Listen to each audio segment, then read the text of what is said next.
Vous savez,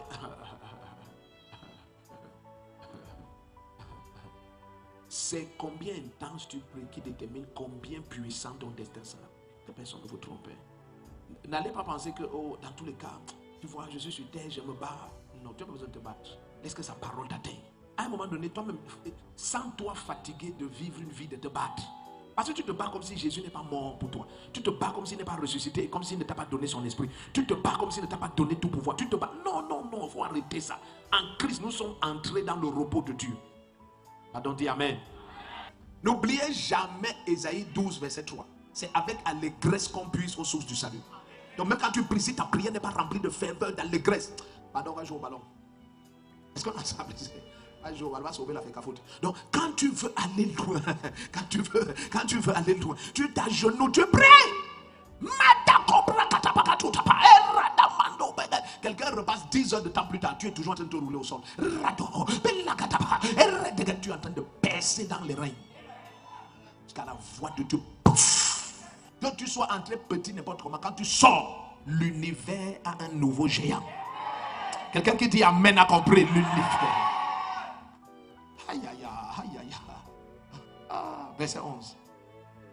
Qui connaît ce qui concerne Dieu, c'est l'esprit de Dieu qui est en lui, de même qui connaît ce qui concerne l'homme, si c'est l'esprit de l'homme. Qui donc parmi les hommes, c'est ce qui concerne l'homme, c'est l'esprit de l'homme qui est en lui. De même, personne ne connaît ce qui concerne Dieu, si c'est l'esprit de Dieu. Et Dieu nous a donné son esprit, imagine.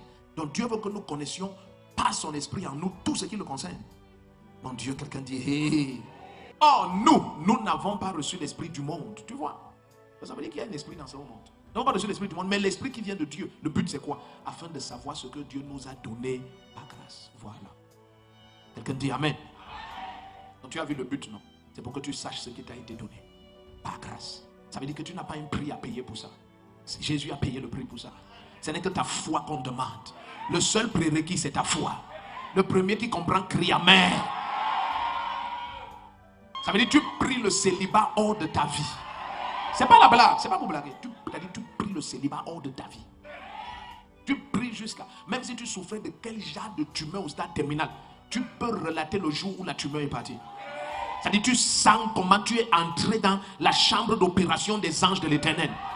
Tu connais quand une main est entrée en toi et la masse a disparu. Ah, ça ce sont les prières. Et je vois une notion de prière.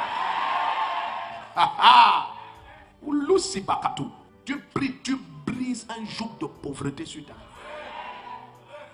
Je t'ai dit, waouh. Je t'ai dit que une nuit, c'était même pas une nuit, un jour j'ai prié. Je ne peux pas oublier ce jour, j'ai prié. J'étais fatigué de la honte, j'ai prié. Tous les versets que je connais, j'ai crié à Dieu. Je ne sais pas combien d'heures, jusqu'au lendemain, je ne faisais que prier. Je vous ai dit que quand j'ai cessé de prier, c'est là où j'avais découvert que j'avais déchiré les peaux de mes mains et je mixais mes mains dans mon sang. Tellement c'était intense. Je vous dis, c'est pas la blague.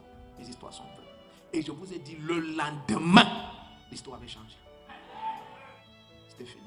Tu peux prier un jour hors de ta vie. Écoute, c'est un homme spirituel comme Isaac. C'est ça qu'il a donné comme secret à Esau. Il a dit, j'ai fait de ton frère ton maître. Mais quand tu ne vas pas te donner du répit et tu vas prier ça et là, sans te donner du répit, il dit, tu vas briser son joug que j'ai mis là. Tu vas briser ça sur ta tête. Donc même quand c'est une prophétie divine qui place un joug, tu peux prier le joug là hors de toi. Je sais que vous n'êtes pas dans cette salle, je ne sens pas comment tu es là. Ça c'est fort, hein? Ça c'est très fort, ça c'est très fort. C'est très fort. Imagine, donc ça commence à te montrer qu'il y a juste une intensité et une focalisation qu'il te faut acquérir. C'est tout, c'est tout. Toutes ces prières. Je te dis, quand je vous vois souvent faire ça, je dis, celui-ci, mieux il rentre, il mange, il dort. C'est pas pour dire que je dis ça, je suis sincère, c'est mon cœur qui te parle. Je te dis, au lieu de faire ça, c'est parce que tu gaspilles le temps. En fait, si un ange peut t'apparaître, il te parle, il va te dire, écoute, ce que tu fais ici, on ne compte pas. Ce que tu fais, c'est du gâchis. Quand tu veux prier, bien aimé, sois dans un coin où rien ne te distrait. Si ton téléphone ne veut pas s'éteindre, dépièce-le. C'est à ce point-là, dépièce-le. Tu ne peux pas être mondial, dépièce-le. D'abord, ce téléphone, c'est un faux téléphone, c'est la pauvreté qui a acheté ça. Donc, dépièce-le, prie jusqu'à le vrai téléphone vient. Dépièce-le.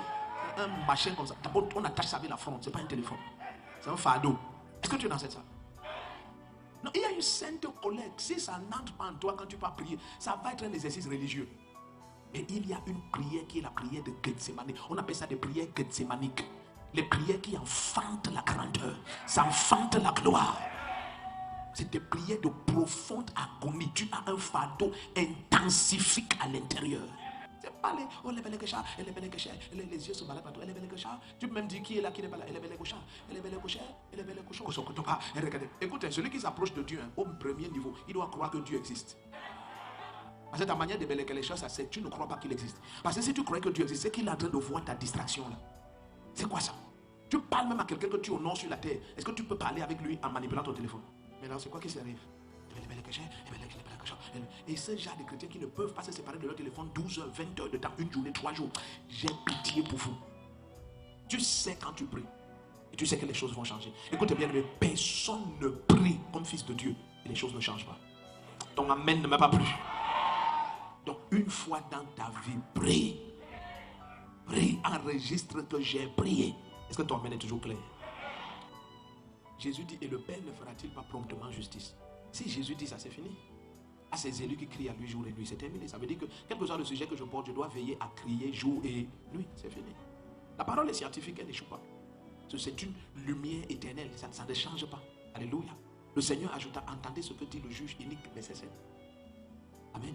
Verset 7. Et Dieu ne ferait-il point justice à ces élus qui crient à lui jour et nuit? Et tarderait-il à leur égard? Verset 8, qu'est-ce qui va se passer? Je vous le dis, il le fera promptement. Comment? Promptement. Voilà. Et le problème que Jésus mentionne là est très sérieux. Mais quand le Fils de l'homme viendra, trouvera-t-il la foi sur la terre? Donc, qu'est-ce que le Seigneur nous montre de lui-même? Il dit, il faut que tu comprennes que les élus doivent crier à lui jour, jour, jour, jour. Je te vois crier à lui jour et nuit. Si tu dis un amen puissant, c'est à toi que je parle. Alléluia.